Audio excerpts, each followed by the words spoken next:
So number one, what angles are congruent to angle 3 and why? Well,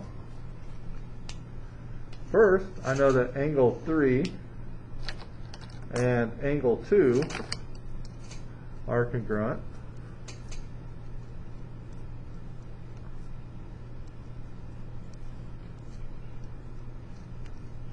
Because they are vertical angles.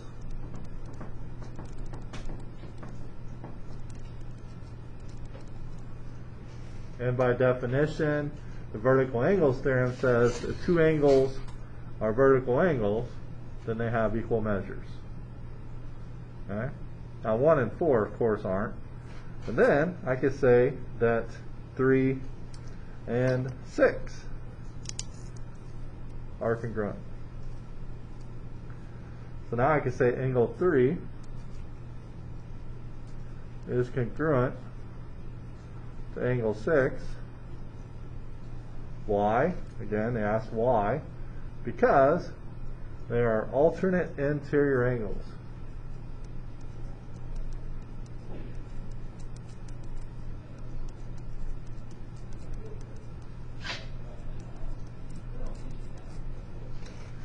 And by the alternate interior angles theorem, if a transversal intersects two parallel lines, which by the way, in order to assume any of this, you have to know that they're parallel. And they tell us they're parallel by this little triangle. This triangle says that they are parallel. So if you have a transversal and two parallel lines, then we know that the alternate interior angles are congruent. That is the alternate interior angles theorem. Okay. Now I also know that 3 and 7 are congruent.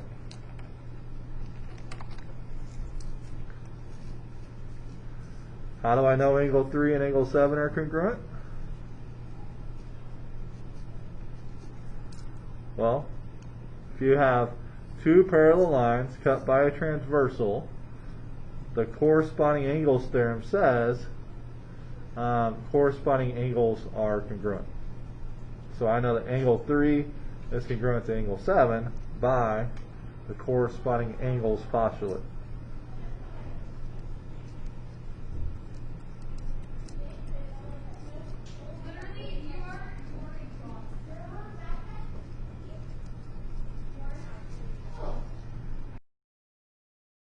Okay, number 2 is about vocab.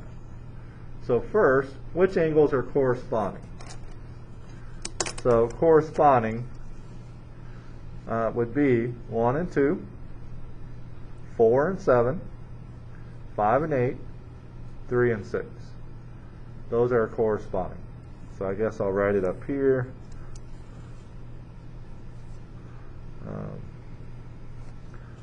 Angle 1.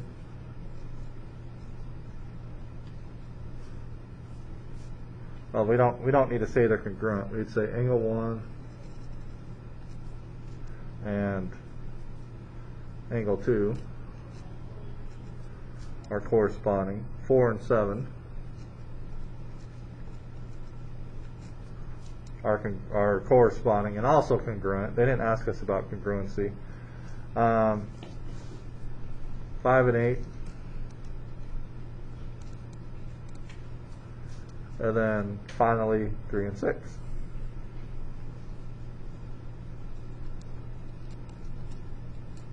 That's corresponding. These.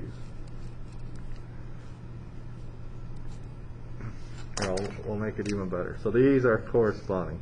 Sorry, there was too many to list right there, so I made room up there. Those are corresponding. Alternate interior. Well, interior would be 4 and 8. And I'm going to leave the angle symbol off just to make it simpler. 4 and 8. And then 3 and 2.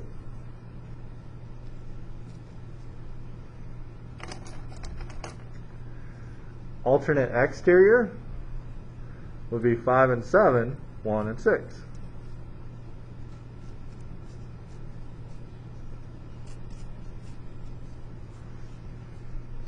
Consecutive interior would be 4 and 2, 3 and 8.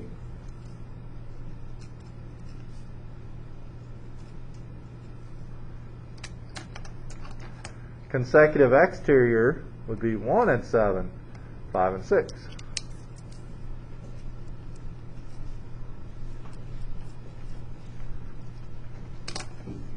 And then finally, there's so many vertical angles. I would say 4 and 5, 1 and 3, 3 and 6, 7 and 8. So it is good to know the different relationships between the angles, so that you could use the vocab that goes with it. Because on the test, they might say 4 and 8. What are they? And so you'd say 4 and 8 are alternate interior angles, and that's the answer you pick. Number 3, find the value for x. So I need to make a relationship between this angle and this angle, and I know that they're called alternate interior angles. So these are what we call alternate interior.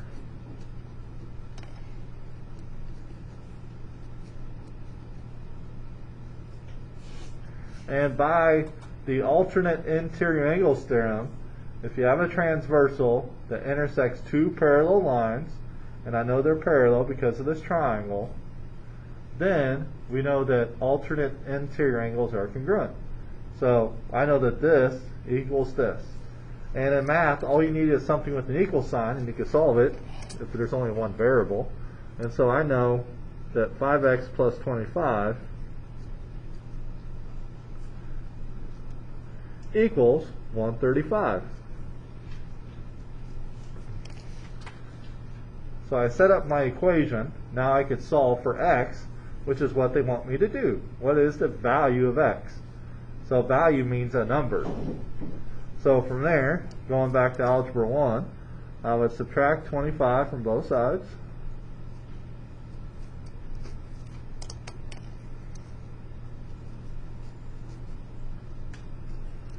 Let's see, that would be 110.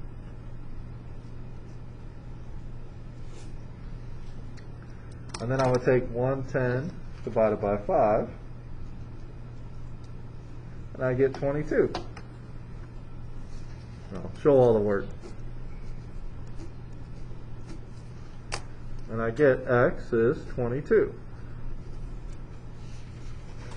Now I could just go ahead and type in 22 or say yes, I think the answer is 22, but I would highly encourage that you check your work. And it just takes one little step, and all I got to do is say, what is 5 times 22 plus 25? So let me type that in. 5 times 22 plus 25 is 135. So I got 135 here, I got 135 here, so I know 100% that the answer is 22. Okay, not 22 degrees, but the value is 22. If I plug 22 in for x, and I do this math, I get 135. Okay, so now I'm supposed to find the value of x and y, and all I have is an x. I have, I guess it's just a segment intersecting a segment. And so when I'm looking at this, I'm like, wow, thank you. I need to find two variables.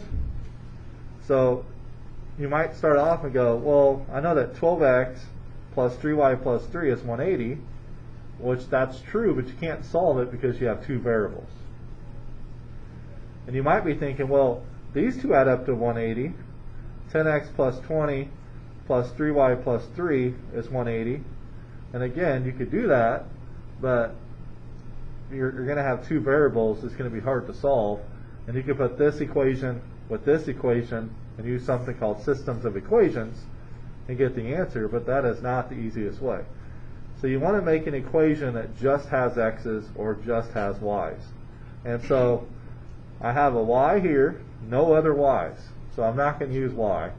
But I do have x's here and here. And if I can make an equal sign, an equivalency between those two, or maybe they add to 180, maybe they equal to each other, then I can set up an equation, find x, and once I have x, I can find this value and then find y, because these two add up to 180 and those add up to 180. They're what we call linear pairs. They're also supplementary.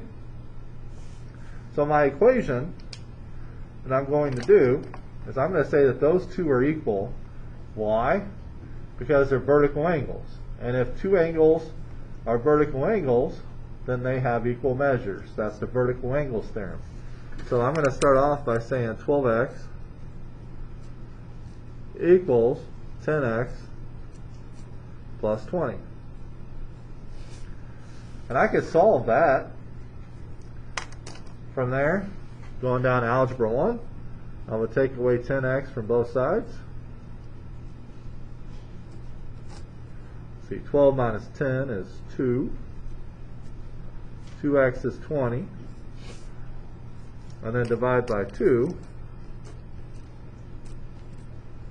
And I get x is 10.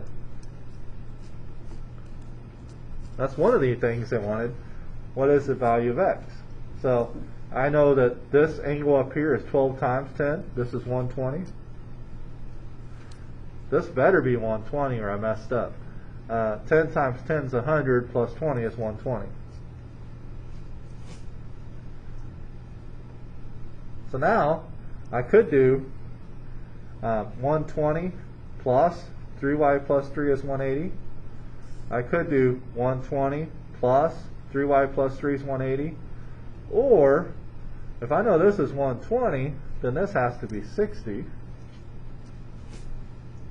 And so there's my equation, 3y plus 3 is 60.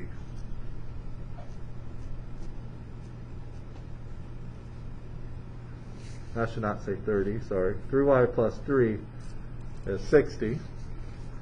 And then going back to algebra 1, solving that, and ignore this mark, it's just 3y plus 3 is 60. I would take away 3 from both sides, and I get 3y is 57. And then take 57 divided by 3, and I get 19. So I got y is 19, I got x is 10. I'm going to plug this in and see what 3 times 19 plus 3 is. 3 times 19 plus 3 is 60. So I know for sure I did this correct. I'm going to go back and read the question, make sure I answered the question. They said find x and y. I found x. I found y. So I'm good. Okay, on number 5, the most important thing they tell you is this box, that's 90 degrees. So I need to find the values of x such that when I plug it in, this whole thing is 90 degrees. And I know it's 90 because of the box. That's what that box means. And then I'm also going to use what's called the angle addition postulate.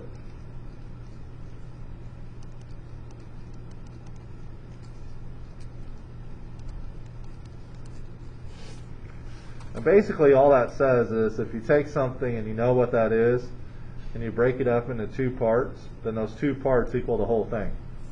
So by the angle addition postulate, I can set up an equation. My equation is that this plus this equals 90. So let's solve that. So I'd say 3x plus 15. That's this part. Plus 2x plus 5 equals 90.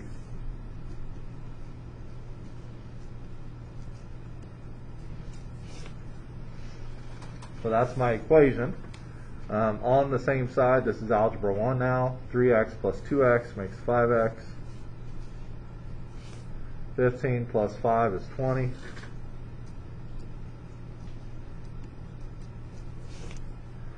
Wow, that looks way easier now. I can almost solve that in my head, but take away 20 from both sides, just like in algebra 1. You have 5x equals 70. 90 minus 20. Divide by 5. And after all that, I get x is 14. Now you got to be careful. Are they asking me for an angle measure, or are they asking me for the value of x? So I'm going to go back up, and all they wanted was x. But I am going to plug it in and just make sure this works. So I think x is 14, so I'm going to do 3 times 14 plus 15. And that's 57, so this angle up here is 57. And then I'm going to plug 14 in here. 2 times 14 plus 5 is 33. And confirming 57 plus 33 is 90. So I know 100% that the answer is 14. Okay, number 6. They want us to find x. And here's our problem. Looks like they broke this angle into 2 parts. And it looks like DB is what we call an angle bisector. And I know DB is an angle bisector because they tell us that these angles are congruent. How do I know that? Because they gave the symbol. The symbol means they're congruent. So I know by definition DB is an angle bisector. So we could use either the definition of angle bisector or the angle addition postulate again. These two add up to the whole thing. That's not going to help me, the angle addition postulate, that this plus this is the whole thing, because I don't know what the whole thing is. Actually, I do. ADC is 85. I didn't see that. So there's actually 2 ways to solve this. You could go this plus this is 85 using the angle addition postulate, or you could say this equals this because this symbol means they're equal. Your choice. I'm probably going to just do this easy way, which is to say that this equals this.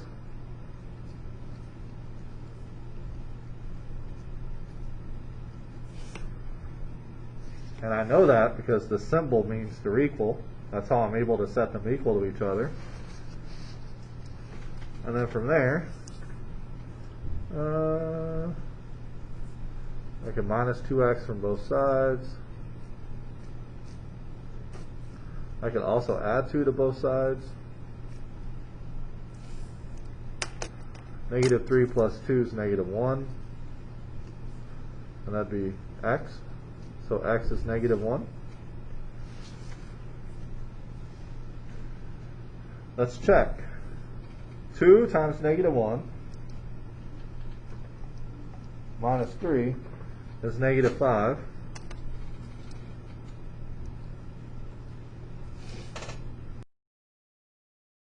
And then 3 times negative 1 minus 2 is also negative 5. However, you can't have negative angle measure unless you're talking about rotating and stuff. So there's actually, I would you can't have negative 5 and negative 5. That doesn't make any sense. So this one has, I would actually say, no solution. So what I think they were trying to get us to do was, I don't think they were trying to tell us that those were equal. So then we would set up an equation that this plus this is 85. But technically that's what that symbol means. It means that they are equal. Okay, so you would use the angle addition postulate and say this plus this is 85. So I guess we could solve it that way. 2x minus 3 plus 3x minus 2 is equal to 85. And how do I know that? That this plus this is 85, because they tell me it's 85. And then solving 2x plus 3x is 5x. Negative 3 minus 2 is minus 5. Add 5 to both sides. So 5x is 90.